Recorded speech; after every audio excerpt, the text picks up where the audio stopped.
السلام عليكم ورحمة الله.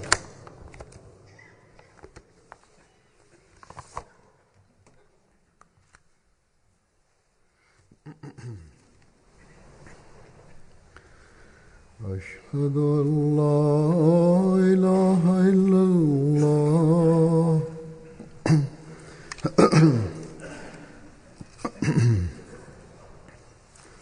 أشهد أن لا إله إلا الله وحده لا شريك له وأشهد أن محمدا عبده ورسوله. أما بعد فأعوذ بالله من الشيطان الرجيم.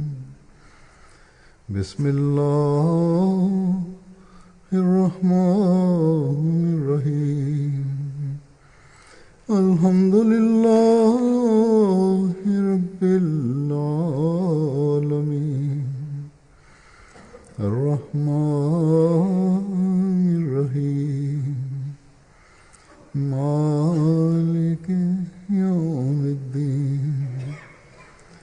إياك نعبد وإياك نستعين. اهدنا الصراط المستقيم صراط الذين أنعمت عليهم غير المغضوب عليهم ولا الضالين.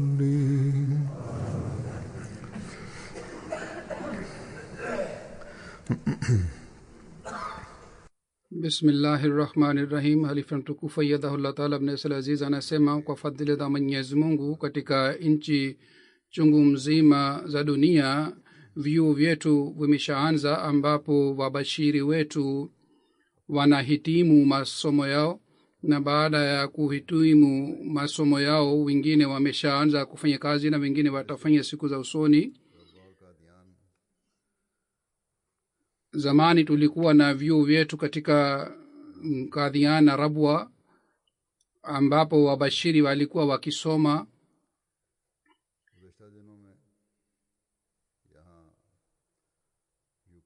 Hivi karibuni katika chuo cha Uingereza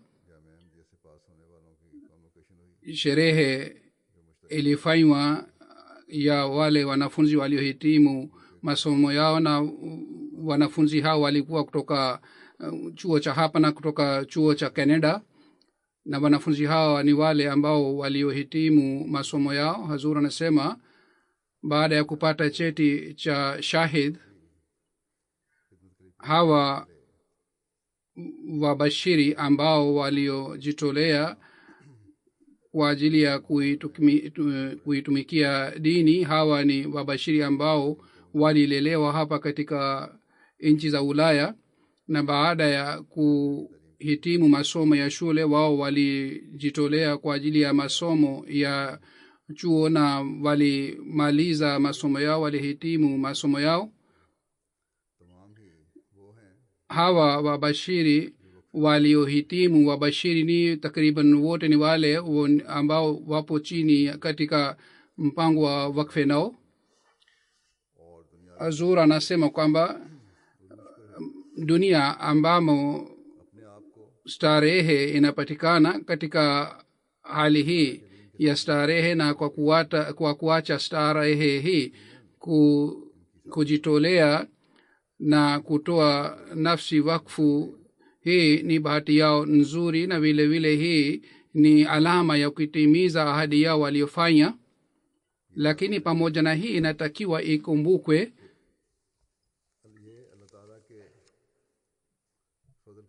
kwamba hii kazi yote haiwezi kufanywa bila fadhila za Mwenyezi Mungu. Kwa hiyo hawa waliohitimu masomo yao na vile vile wanafunzi wanaosoma katika chuo mbalimbali, hawa wote wanaosoma katika chuo cha hapa na katika vyuo mbalimbali, hawa wote wanatakiwa wakumbuke, wawe wanyenyekevu na kwa kuwa wanyenyekevu waone kwamba ikiwa wamepata nafasi hii basi hii ni fadhila za mwenyezi mungu juu yao. Wanalazimika kumnyenyekea mwenyezi mungu na waendelee kutafuta mwenyezi mungu, kutafuta fadhila za mwenyezi mungu kwa kufanya hivi. Hazur anasema katika convocation ya Jamia Ahmadiyya pia nilisema jumuiya inahitaji wabashiri zaidi na zaidi, na mahitaji haya yanaendelea kuzidi siku hadi siku. Kwa hiyo wakfine nao wanatakiwa wajiunge na chuo cha jumuiya. Wazazi kutoka kwa watoto wao waelekeze watoto wao, na vile vile wapatie watoto wao kiasi hiki kwamba siku za usoni hawa wanafunzi wawe na shauku ya kujiunga na chuo chetu cha jumuiya. Hazur anasema katika Rabwa na Qadian, zaidi ya Rabwa na Qadian katika Uingereza na katika Germany pia chuo chetu kinapatikana. Katika Canada pia tuna chuo chetu. Kule chuo chetu kimekubaliwa na serikali, kimesajiliwa chini ya serikali. Kule wanafunzi wanaweza kuja katika nchi mbalimbali kwa sababu chuo kile kimesajiliwa. Katika Ghana pia tuna chuo chetu, na mwaka huu kule pia wanafunzi watahitimu masomo yao. Kule pia katika Ghana wanafunzi waliokuja katika nchi mbalimbali wanasoma. Katika Bangladesh pia tuna chuo chetu, vilevile katika Indonesia pia tuna chuo chetu, na kule pia sasa wanafunzi wanafanya digrii ya shahid. Watoto wote ambao wanaishi katika nchi hizi wanatakiwa wajiunge na chuo, na kama nilivyosema, kwa ajili ya hii wazazi wanalazimika kuwatayarisha watoto wao ili waweze kujiunga na chuo. Katika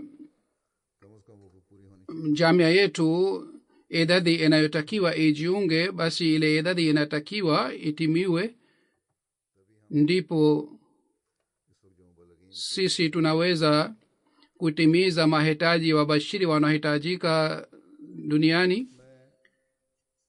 Hazur anasema kwamba sasa hivi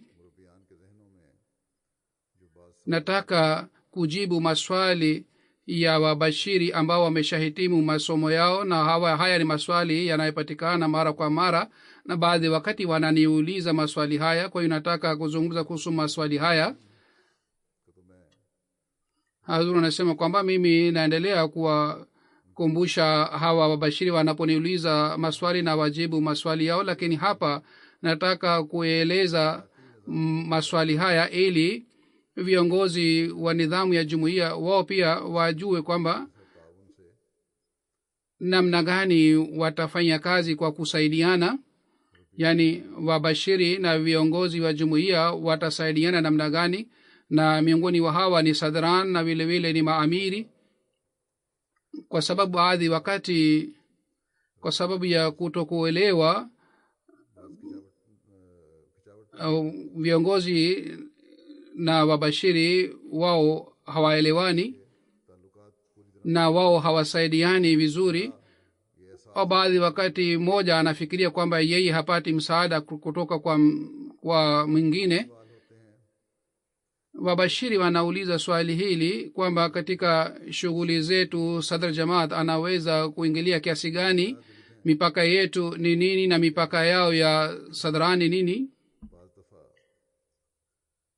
Hazur anasema kwamba baadhi wakati mbashiri anaona kwamba jambo fulani ni muhimu kwa ajili ya malezi na tarbiyat, na kwa kufanya hivi anajaribu kuwapatia malezi wanajumuiya, lakini mwenyekiti wa jumuiya anaona kwamba sawa na maoni yangu haitakiwi ifanywe hivi, bali inatakiwa ifanywe hivi, au mwenyekiti wengine sawa na maumbile tabia yao, na kwa sababu wao ni mwenyekiti wa jumuiya kwa muda mrefu sana, kwa sababu ya hii wao wanadhani kwamba yoyote wanayosema ni sahihi na bashiri anayosema si sahihi, na wao wanataka mbashiri analazimika kufuata amri zao zote. बाज़ दफ़ा एक मजलिस के सामने Na baadhi wakati hata mbele ya watu wenye kiti wanazungumza na wabashiri katika hali ambayo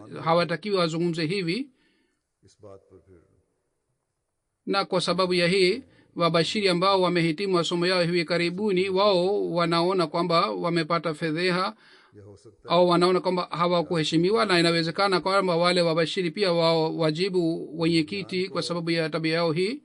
Hazur anasema kwanza kabisa wabashiri wanatakiwa wakumbuke wao है जो भी उनको मुकर्रर किया गया है wanalazimika kutii kiongozi yeyote ambaye ameteuliwa juu yao, na wao wanatakiwa waonyeshe mfano wa hali ya juu ya utii, na wao wanatakiwa wakae kimya, wasijibu mbele ya viongozi, किसी किस्म का ili wanajumuia wasipate athari mbaya.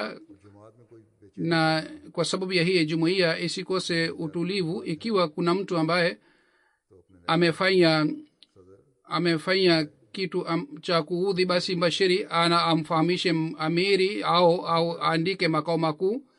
Vile vile sadran wenyekiti na maamiri pia nataka kuwasihi wao lazima कायम करना wathibitishe wahakikishe heshima ya wabashiri katika jumuiya. सबसे ज्यादा मुरब्बी की इज्जत और एहतराम करने वाला Katika jumuiya yoyote inatakiwa yule ambaye anamheshimu mbashiri zaidi kuliko watu wengine anatakiwa awe mwenyekiti na amiri, yani hawa wawili wanatakiwa wamheshimu mbashiri zaidi kuliko wengine wote. Vile vile viongozi wengine pia sawa na uwezo wao na sawa na majukumu yao wanalazimika kumsaidia mbashiri, na vile vile mbashiri pia कामिल आज anatakiwa kwa unyenyekevu wa hali ya juu na kwa uchamungu asaidiane na mwenyekiti wa jumuiya, na vile vile amsaidie amiri wa nchi, मकसद तो हमारा kwa sababu sisi sote tuna lengo moja tu, kwamba wapatie malezi wanajumuiya wetu, na vile vile tuthibitishe heshima ya wanajumuiya wote. Vile vile tulete watu karibu na uhalifa, na vile vile tuimarishe umoja wa Mwenyezi Mungu, इस्लाम की हकीकी तालीम को na vile vile kusambaza mafundisho sahihi ya Islam duniani kote. इसमें हदूद और इख्तियारात का Hazur anasema kwamba katika kazi hii kuna haja gani ya kufikiria kuhusu mipaka? Tunatakiwa tufanye kazi kama ni kitu kimoja, और इस बारे में अल्लाह ताला के इस बुनियादी na kuhusu hii tunatakiwa tuzingatie amri hii ya Mwenyezi Mungu isemayo wataawanu alal birri wattaqwa, yani katika mambo ya mema mnalazimika kusaidiana.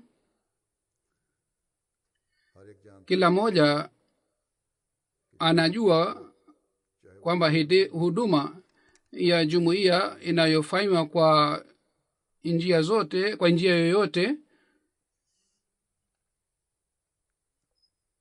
इससे बड़ी hii ni nafasi nzuri ya kufanya mema, na hakuna mema mengine mkubwa zaidi kuliko huduma hii.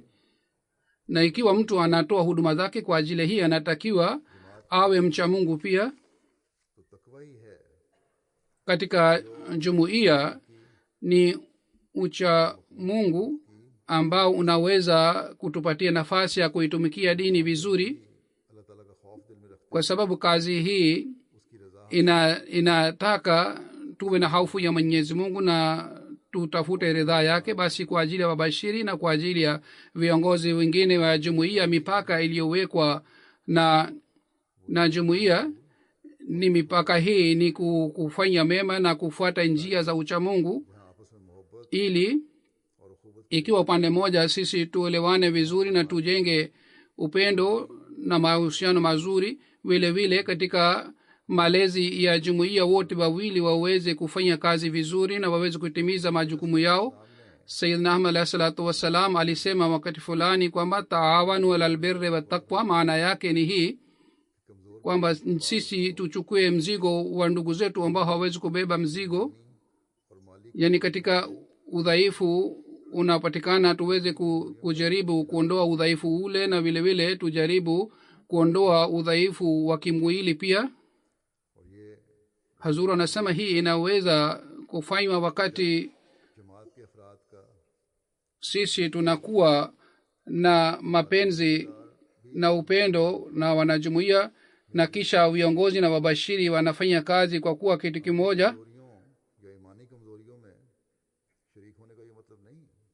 Aliposema Sayyidina Alayhi salatu wassalam kwamba tushirikiane katika udhaifu wa kimwili, si maana yake kwamba sisi pia tuwe wadhaifu, bali maana yake ni hii kwamba kwa ajili ya kufuta udhaifu huu और ओहदेदारों का दायरा है mwenyekiti na viongozi wengine wafanye kazi sawa na mipaka yao. vile vile mbashiri, kwa sababu yeye ana elimu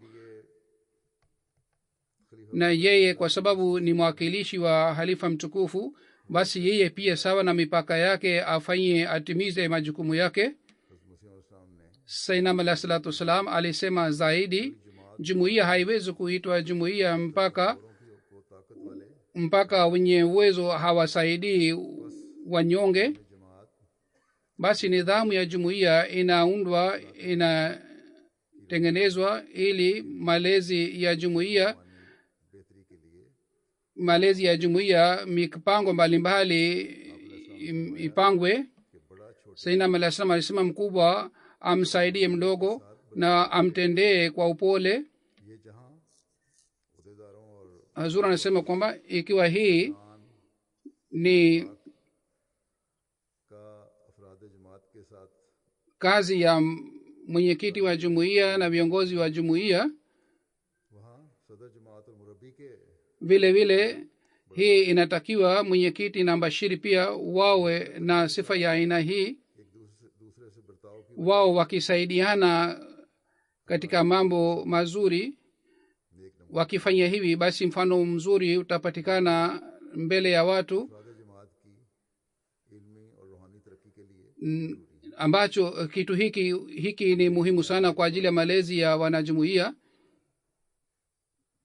जहां Lakini baadhi wakati imeonekana hali inakuwa ya aina hii kwamba या मुरब्बियान के ikiwa kuna kasoro katika mahusiano ya mbashiri na viongozi, au kama malalamiko yamepatikana katika viongozi hao, basi kule shetani anajaribu kuingia, तकवा की जड़ें na katika hali hii mizizi ya uchamungu unaanza kutetemeka. कुछ मुरब्बी के हमदर्द Wengine wanakuwa wasaidizi wa mbashiri na wanamwambia mbashiri kwamba mwenyekiti wa jumuiya hakukutendea vizuri, na wengine wanamwambia mwenyekiti wa jumuiya kwamba mbashiri hatakiwi awe na tabia ya aina hii. जिन लोगों की इस्लाह सदर जमात और मुरब्बी का काम Watu ambao walitakiwa wapate malezi kwa kupitia mbashiri na mwenyekiti wa jumuiya, miongoni mwa hawa खलीज और दूरी पैदा ni watu ambao wanataka kuleta tofauti na ikhtilafu kati ya mbashiri na mwenyekiti wa jumuiya, na matokeo yake ni kwamba watu wanakosa utulivu katika jumuiya. Sayyidina Alayhi salatu wassalam anasema वो जमात ile jumuiya haiwezi kuitwa jumuiya ambayo और जब inataka mbaya ya wengine, अपने गरीब भाई na wakati wanne wanapokaa pamoja wanakula pamoja, basi wanaanza kuzungumza mambo mabaya kuhusu mtu mwingine. Haitakiwi iwe hivi, माँ में चाहिए bali inatakiwa nguvu ipatikane katika jumuiya, ni nyinyi muwe kitu kimoja, ili nguvu ipatikane katika jamaat हो जावे na umoja pia upatikane. Kwao mapenzi yanapatikana, vile vile baraka pia zinapatikana kwa kupitia umoja. की कुव्वतों को Amesema kwamba inatakiwa hulka ziboreshwe zaidi na zaidi. Hii inatokea wakati हमदर्दी huruma, mapenzi, msamaha na upole unakuwa kwa ajili ya watu wote, और तमाम आदतों पर रहम और पर्दापोशी को na tabia ya kuzisitiri aibu za wengine ishikwe. इनके जिम्मे Wabashiri na viongozi wengine wamepewa majukumu makubwa sana, basi ni jukumu la hawa watu kwamba wawe na tabia ya kuwarehemu wengine, vile vile tabia ya kusitiri aibu za wengine.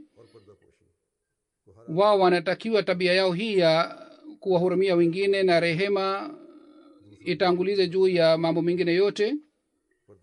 yaani nyinyi mnatakiwa muwe na sifa ya kuwarehemu wengine na vile vile sifa za kusitiri aibu za wengine. Amesema sayyidina alayhi salatu wassalam, kwa sababu ya mambo madogo madogo hayatakiwi itokee kwamba watu wavunjike moyo. Hazur anasema kwamba mimi nasoma maandiko haya, si maana yake kwamba katika viongozi wa jumuiya, katika mwenyekiti wa jumuiya ama amiri wa jumuiya ikhtilafu inapatikana. Sio hivyo, wala sisomi maandiko haya kwa sababu ya hii haiwezi ikhtilafu haipatikani. Labda tukio moja moja linapatikana. Mimi kwa mwaka mzima napata tukio moja mbili ambapo ikhtilafu inaonekana, lakini Hazur anasema naeleza mambo haya yote vizuri ili amiri na mwenyekiti wa jumuiya na mbashiri ajue kwamba wao wamepewa jukumu kubwa sana.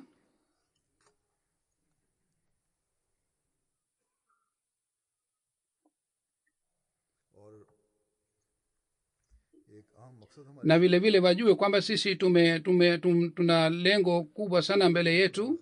Lakini ikiwa kwa bahati mbaya ikhtilafu inapatikana katika hawa, basi inatakiwa ikhtilafu ile iondolewe haraka iwezekanavyo, kwa sababu baadhi wakati inatokea hivi kwamba ikhtilafu ya hii haibaki katika baina ya hawa kadhaa tu, watu kadhaa tu, bali wanajumuiya wengine wote pia wanaathirika kwa sababu ya ikhtilafu hii ya viongozi.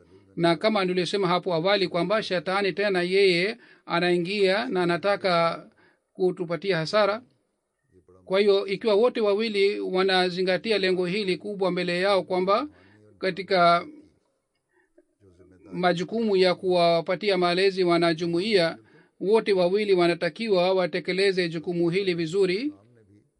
Sayyidina alayhi salatu wasalam pia alisema waziwazi kwamba matokeo mazuri yanaweza kupatikana wakati sisi tutafanya kazi pamoja na tutashirikiana katika kazi. Alisema Sayyidina alayhi salatu wasalam, kazi ambayo inatakiwa ifanywe na mikono miwili, kazi ile haiwezi kufanywa vizuri kwa mkono moja.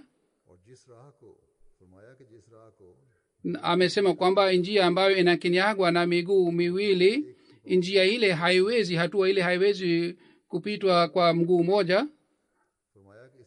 Amesema vile vile ufaulu wote unapatikana kwa kutusaidiana. Je, mtu mmoja peke yake anaweza kutimiza majukumu yake yote? Haiwezekani, hawezi kufanya hivi.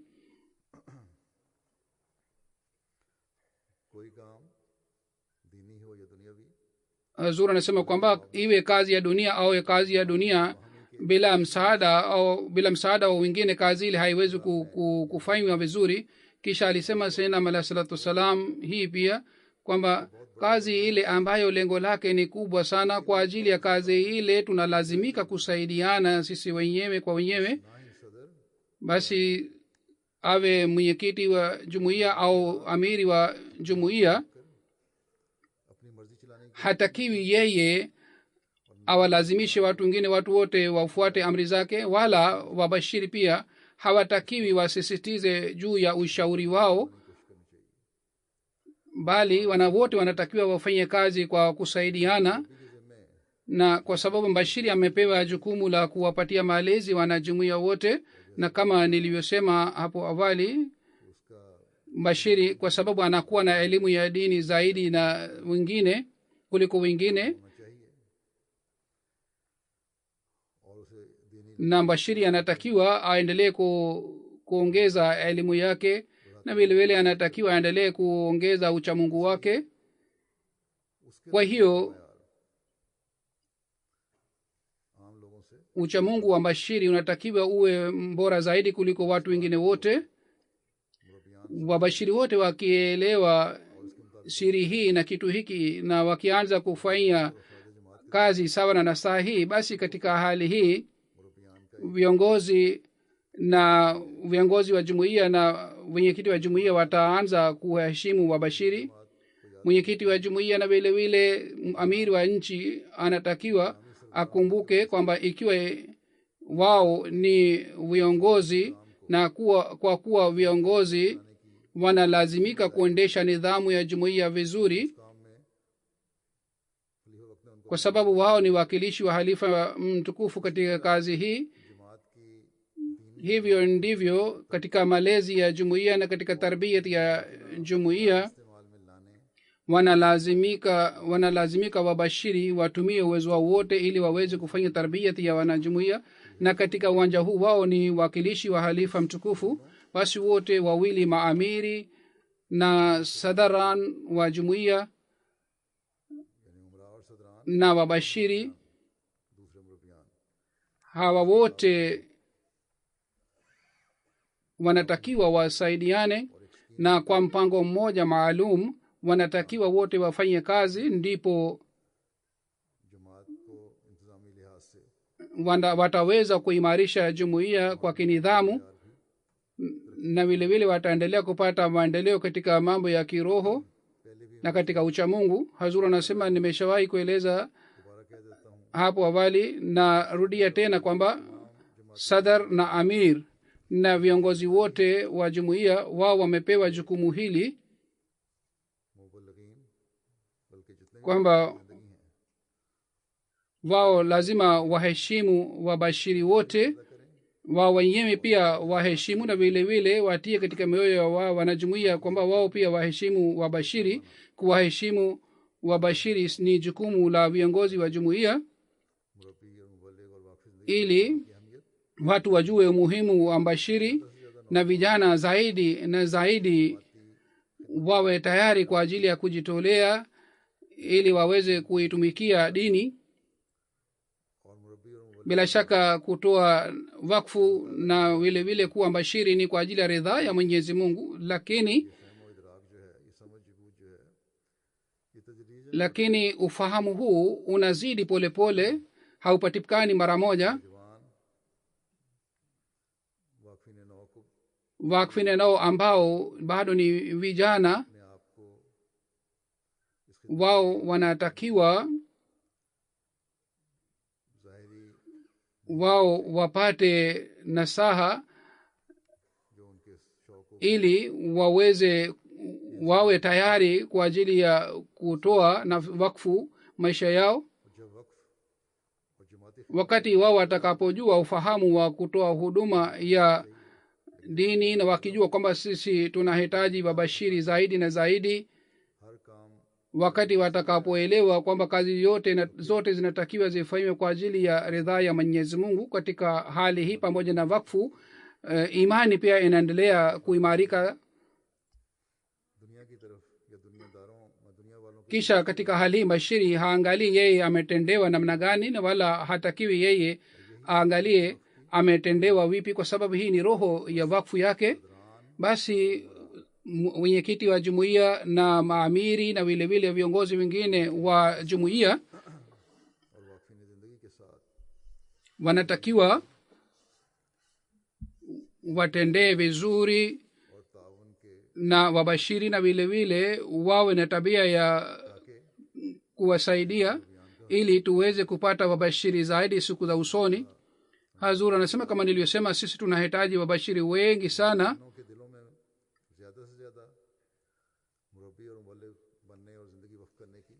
ili vijana wapate hamu ya kutoa wakfu ili wawe wabashiri. Wakfine nao ambao ni vijana na vile vile wabashiri ambao bado ni vijana wamehitimu hivi karibuni, nataka kuwasihi kwamba hata kama dunia haelewi heshima yenu, daraja yenu, sadar, amir au kiongozi yeyote ya jumuiya au mwana jumuiya yeyote ana waheshimuni au haheshimu, nyinyi mnatakiwa muendelee kutimiza ahadi yenu mliofanya na Mwenyezi Mungu, na muendelee kutimiza ahadi hii kwa nia safi. Nyinyi mnatakiwa muzingatie kitu hiki kwamba kwanza wazazi wangu walinitoa wakfu kabla ya kuzaliwa kwangu, kisha katika ujana wangu mimi mwenyewe nilitoa wakfu maisha yangu kwa ajili ya dini. Sasa mimi sitaangalia dunia inaniheshimu au la, bali खुदा ताला की तरफ देखना। mimi nitamtegemea Mwenyezi Mungu, na vile vile nitazingatia mahitaji ya jumuiya. Kwa hiyo mimi nitatoa wakfu, nitajiunga na chuo, kisha baada ya kuhitimu masomo, ikiwa nyinyi mmekuwa wabashiri hapa, pia mnatakiwa muiname mbele ya Mwenyezi Mungu, na nyinyi msijali watu watendea namna gani. Hazuru nasema kwa kawaida mwanadamu anatakiwa ainame mbele ya Mwenyezi Mungu, lakini hapa nyinyi hamtakiwi mujali viongozi wanasema nini au wanaleta malalamiko gani, bali katika hali hizi zote badala ya kuleta mashitaka mbele ya watu mnatakiwa muiname mbele ya Mwenyezi Mungu. एक वाक़फ़े जिंदगी भर का Hazur anasema kwamba mtu ambaye anatoa wakfu maisha yake, anatoa wakfu yote maisha yote kwa ajili ya Mwenyezi Mungu, na ametoa maisha yake yote kwa ajili ya kuitumikia dini lakini kiongozi anachaguliwa kwa ajili ya miaka kadhaa, na hivi anakuwa kiongozi kwa muda mfupi. Ikiwa kiongozi wa jumuiya haleti faida kwa ajili ya jumuiya, na badala ya kuleta faida kwa ajili ya jumuiya, katika hali hii wabashiri wanatakiwa wafanye maombi kwa ajili ya viongozi hao waendelee kufuata njia iliyonyoka, na vile vile wafanye dua Mwenyezi Mungu atusalimishe, atukoe katika kiongozi wa aina hii. Mwenyezi Mungu ni alimul ghaib, na vile vile yeye ana uwezo juu ya kila kitu. Ikiwa sawa na maoni ya Mwenyezi Mungu, ikiwa Mungu anataka kiongozi yule asibaki kuwa kiongozi, basi Mungu atamondoa. Ikiwa Mungu akiona kwamba yule kiongozi anaweza kuleta faida kwa ajili ya jumuiya, basi katika hali hii, kwa kukubali maombi ya mbashiri, Mungu atarekebisha hali ya yule kiongozi. Basi hii ni kazi ya Mwenyezi Mungu. Mbashiri analazimika kusaidiana na viongozi wote. Basi vile vile nataka kuwasihi wabashiri na viongozi wote, ikiwa sisi tunategemea wanajumuiya wote katika majumbani kwao, watu wasizungumze kuhusu viongozi wa jumuiya. Katika hali hii viongozi wa jumuiya, maamiri na vile vile wabashiri pia wanatakiwa wachunguze sana hali hii, kwamba katika familia zao watu wasizungumze dhidi ya viongozi wengine au dhidi ya nidhamu ya jumuiya, lakini wanaweza kuzungumza mambo mazuri kuhusu viongozi wengine, ili katika vizazi vya wabashiri na vile vile katika vizazi vya viongozi wa jumuiya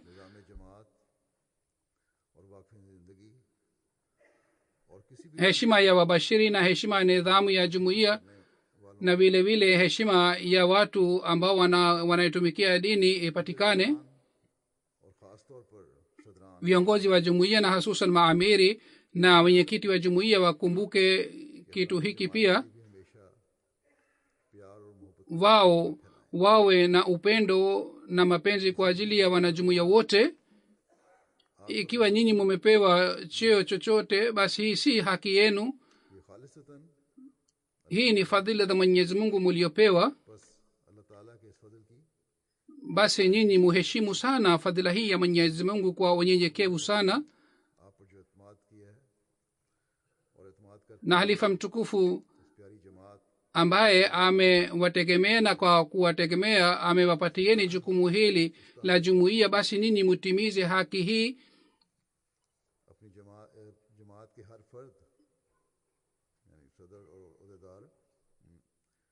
Viongozi wa jumuiya wote wanatakiwa watie hisia hii katika wanajumuiya wote, kwamba wao wapo chini ya mabawa ya ulinzi na mabawa ya mapenzi, नरमी से और मुस्कुरा na kila wakati hawa viongozi wanatakiwa wakutane na watu kwa bashasha, आपने तकब्बुर के बजाय आज na kiti chenu kinatakiwa kiwe chenye kuleta unyenyekevu badala ya kibri. के भी दरवाजे पर Katika kila दरवाजे mlango wa bashiri unatakiwa uwe wazi kwa ajili ya kila mtu. Mtume sallallahu alaihi wa uswa na mfano wa mtume sallallahu alaihi wasallam tunatakiwa tuendelee kuiga na kufuata. Katika riwaya moja inapatikana mtume sallallahu alaihi wasallam alikuwa akikutana na watu kwa bashasha na kwa tabasamu. कि हमारा कोई मामला जमाती Baadhi wakati swali hili linapatikana kwamba ikiwa jambo lolote linapelekwa katika jumuiya, basi tunasubiri kwa miezi na miezi, hatupati majibu yake. Hazur anasema kwamba nimeshawahi kuzungumza kuhusu mada hii mara chungu mzima katika hutuba zangu, मामलात को निपटाने में kwamba viongozi wajaribu kurekebisha mambo haraka iwezekanavyo. दूसरे अगर मामला की Na jambo la pili ni kwamba ikiwa kwa sababu fulani lile jambo linachukua muda mrefu, तो जो जरूरी तहकीक थी basi katika hali hii, ikiwa utafiti uliotakiwa ufanywe, utafiti ule bado haujamalizika,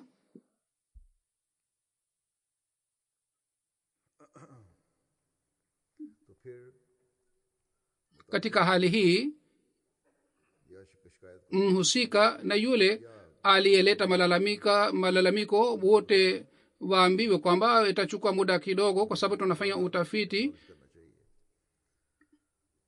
अगर मुतासरीन को Ikiwa wale ambao walioleta malalamiko wao wanapata majibu na wanajua kwa sababu gani muda unachukua, na viongozi na wenyekiti wakikutana na watu kwa tabasamu na kwa furaha, basi katika hali hii malalamiko yao, nusu ya malalamiko yao yatakwisha. Mtume sallallahu alaihi wasallam छोटी से छोटी alitufundisha kila kitu, कैसे हमारे na alitufundisha sisi tunatakiwa tuwe na hulka za aina gani. Ikiwa tunafuata nasaha hizi za mtume sallallahu alaihi wasallam katika hali kwa ajili ya maamiri na kwa ajili ya sadran, wenyekiti wa jumuiya, जो लोगों को ये शिकवा होता है कि watu wanaoleta malalamiko kuhusu viongozi hawa kwamba hawatutendei vizuri, basi malalamiko haya yatakwisha.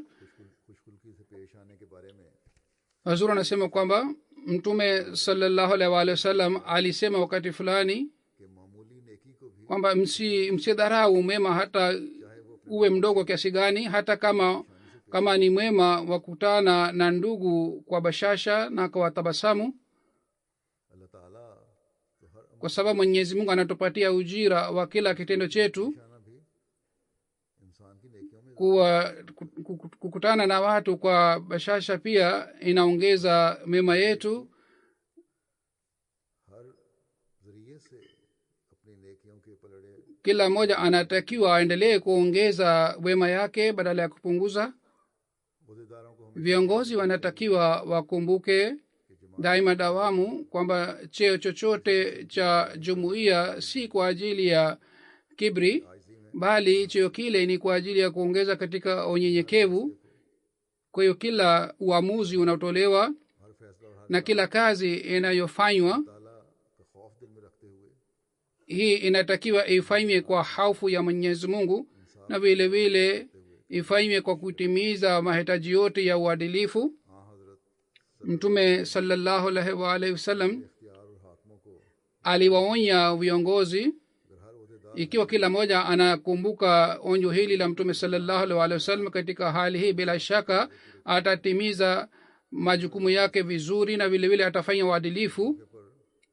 Mtume sallallahu alaihi wasallam alisema जिसको अल्लाह ताला ने yule ambaye ameteuliwa kuwa kiongozi wa watu, की निगरानी और अपने फराइज ikiwa yeye और इनकी खैर खाई में hatimizi jukumu lake katika majukumu, basi baada ya kufa kwake Mungu ataharamisha pepo kwa ajili yake. Sasa angalieni, onyo hili ni kubwa sana. Ikiwa mtu anakuwa na imani juu ya Mwenyezi Mungu, katika hali kila kiongozi wa jumuiya atafanya kazi yake kwa kuwa na hofu ya Mwenyezi Mungu. mtume salallahu alaihi wa sallam alisema safari fulani siku ya kiama mwenyezi mungu उसके ज़्यादा करीब इंसाफ atawapenda wale ambao ni viongozi waadilifu पसंदीदा और na wale ambao ni viongozi wadhalimu watakuwa mbali na mwenyezi mungu hawatapata ukaribu naye basi viongozi wanatakiwa watimize majukumu yao kwa makini sana ndipo wanaweza kutimiza haki ya uadilifu इस तरह आप सब hivyo ndivyo mtume salallahu alaihi wa sallam alisema हाजतमंदों नादारों yule ambaye kwa ajili ya wanyonga kwa ajili ya wenye mahitaji anafunga mlango wake basi mwenyezi mungu pia anafunga mlango wa bingu kwa ajili ya mahitaji yake खुदेदार basi viongozi wote kuanzia amiri mpaka kiongozi wa kawaida kila mmoja ni jukumu lake के निज़ाम जमात जो खलीफा वक्त के गिर्द घूमता है और nidhamu ya jumuiya na viongozi मुकर्रर की wa jumuiya ambao wameteuliwa katika niaba ya mahalifa basi hao wote watimize majukumu yao अल्लाह ताला से हमेशा उसका na waendelee kuomba fadhila za mwenyezi mungu vile vile viongozi wa idara mbalimbali za jumuiya waelewe majukumu yao na idara hizi ansar khudam na lajna pia wawe wafanye kazi vizuri का मकसद hadrat muslima radhiallahu taala anhu alipoanzisha idara hizi lengo lake lilikuwa hii kwamba kila mwanajumuiya awe mfanya kazi mzuri katika jumuiya तरक्की की na hivi maendeleo ya jumuiya yaendelee kupatikana जमात के हर तबका तक na sisi tuweze kumfikia kila mwanajumuiya yani kwa vijana na wazee na kina mama tuweze kuwafikia kwa ajili ya kuwapatia malezi mazuri ताकि खलीफा वक्त को ili kwa kupitia njia hizi zote halifa aendelee kupata taarifa ya maendeleo ya jumuiya बस हर एक basi kila हर शख्स जो है kila kiongozi kila mtu खिदमत दीन को अल्लाह ताला का एहसान awe na imani kwamba ikiwa amepewa nafasi ya kuitumikia dini hii ni ehsani ya mwenyezi mungu na katika hali hii wanatakiwa wasaidiane pia निज़ाम जमात nidhamu ya jumuiya maamiri na wenyekiti na vile vile idara mbalimbali za jumuiya hawa wote wanatakiwa wasaidiane vizuri ikiwa hawa wote wanasaidiana vizuri तंजीमें और जमाती na tanzim zote pia zinafanya kazi vizuri na nidhamu inafanya kazi vizuri katika hali hii maendeleo yanaweza kupatikana haraka zaidi बस इस बात को basi inatakiwa jambo hili likumbukwe kila wakati hazur anasema kila kiongozi akumbuke jambo hili pia किसी के अपने खिलाफ ikiwa malalamiko yameletwa dhidi yake na wanajumuiya और या उसके खिलाफ कोई बात au mtu amezungumza dhidi yake mbele yake yule kiongozi anatakiwa awe na ujasiri wa kusikiliza malalamiko yake na viongozi wanatakiwa wawe na subra zaidi kuliko wengine na badala ya kumwadhibu yule mtu ambaye aliyeleta malalamiko kiongozi anatakiwa arekebishe hali yake yani achunguze kwamba je anayosema ni sahihi au si sahihi तकाजे पूरे करने के लिए jambo hili pia ni muhimu sana kwa ajili ya kutimiza malengo yote ya uadilifu hazur anasema nataka kuwasihi wanajumuiya wote kwamba wao pia waboreshe uchamungu wao नेकी और तकवा में wao pia wamelazimika kusaidiana katika mema na uchamungu ikiwa और तकवा wanajumuiya watakuwa na uchamungu hali ya juu katika hali hii viongozi wenyewe wataendelea kufuata njia ya uchamungu basi kila mtu anatakiwa achunguze hali yake कि उसकी नेकी और तकवा के kwamba hali ya uchamungu wake ukoje वो इसमें इजाफे की कोशिश कर रहा है na je anafanya juhudi ya kupata uchamungu hali ya juu au la na kila mwanajumuiya anatakiwa atimize malengo yake jukumu lake yoyote aliyopewa upande wa utii anatakiwa kila mwanajumuiya atimize jukumu lake hili la utii नमूने जहाँ आपको hazur anasema kwamba ikiwa mnafanya hivi katika hali hii mtajenga mahusiano mazuri na jumuiya vile vile vizazi vyenu pia vitajenga mahusiano mazuri na jumuiya na uchamungu utaboreka zaidi na zaidi. अगर तो फिर Ikiwa uchamungu unaboreshwa katika vizazi vyetu, katika hali hii katika vizazi vijacho tutapata viongozi ambao watakuwa na uchamungu wa hali ya juu.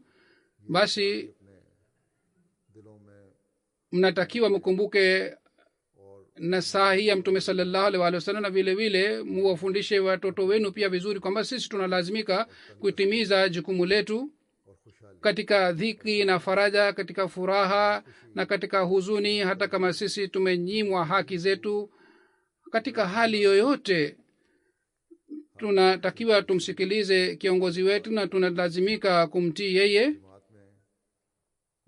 Katika jumuiya Hazur anasema sisi hatuna kiongozi wa dunia, lakini utii wa nidhamu ya jumuiya pia unatakiwa ufanywe sawa na nasaha hii ya mtume sallallahu alaihi wasallam. Yani hata kama sisi hata kama kuna kitu ambacho ni kinyume na tabia yetu, katika hali hii pia tunalazimika kutii. Ikiwa tunaona hatukufanyiwa uadilifu, basi katika hali tunatakiwa tupeleke lile jambo kwa viongozi wetu, lakini hatutakiwi tuanze kutendeana vibaya.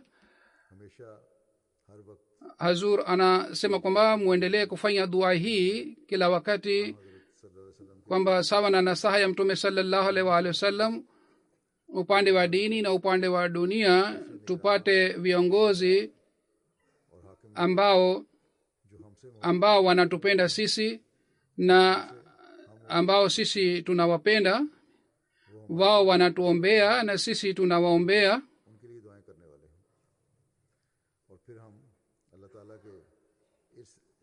Kisha sisi tuwe sawa na kauli hii ya Mwenyezi Mungu. Kwa hiyo mtume sallallahu alaihi wasallam alisema, Mwenyezi Mungu atasema siku ya kiyama, ni wapo wapi wale ambao kwa ajili ya jalali yangu na kwa ajili ya heshima yangu walikuwa wanapendana.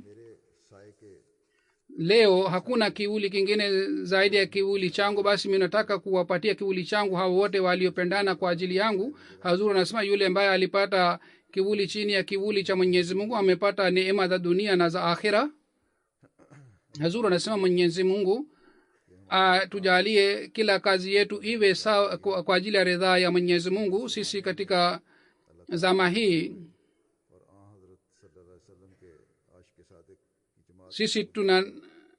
sisi tuweze kutimiza haki ya kujiunga na imamu wa zama hizi,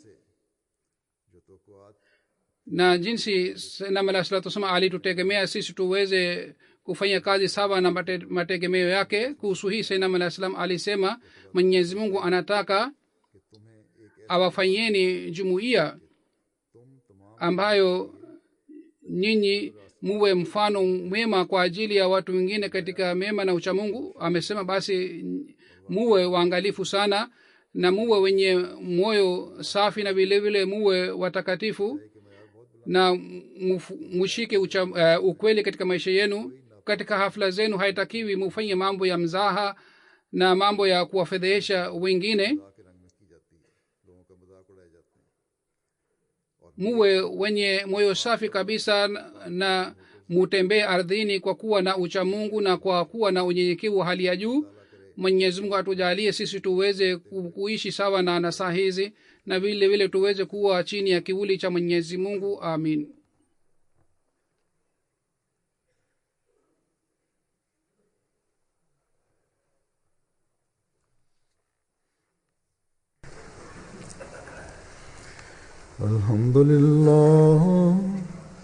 Alhamdulillah nahmaduhu wa nasta'inuhu wa nastaghfiruhu wa nu'minu bihi wa natawakkalu alayhi wa na'udhu billahi min shururi anfusina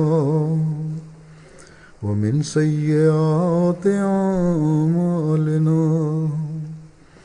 من يهده الله فلا مضل له ومن يضلل فلا هادي له ونشهد أن لا إله إلا الله ونشهد أن محمدا عبده ورسوله عباد الله رحمكم الله إن الله يأمر بالعدل والإحسان وإيتاء ذي القربى وينهى عن الفحشاء والمنكر والبغي يعظكم لعلكم تذكرون اذكروا الله يذكركم